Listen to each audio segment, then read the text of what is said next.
So what someone my age or older or just doesn't want to get on roofs, is there any alternative to do that? Is that going to limit a new adjuster if they don't want to get on a roof or can't get on a roof? That's a good question.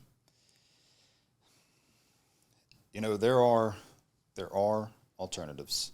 Um, I don't think there's a one just a one way.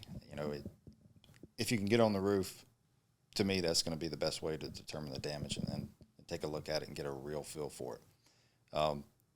Having said that, there's technology out there that's come a long way or come along, and you know, some folks really during catastrophic events, uh, there was so much damage and so much going on to where accessibility was an issue to where drones were used, and they would fly the drones over the roof over And the that's home. acceptable?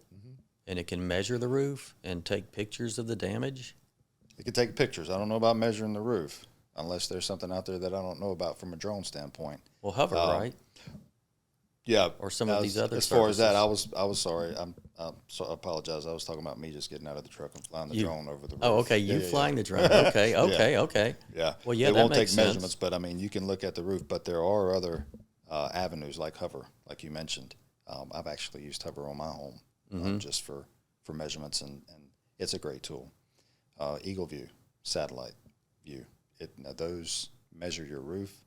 They measure the elevations on the home without getting on it. You know, it's the technology has come quite a ways and given more options if there's an issue there.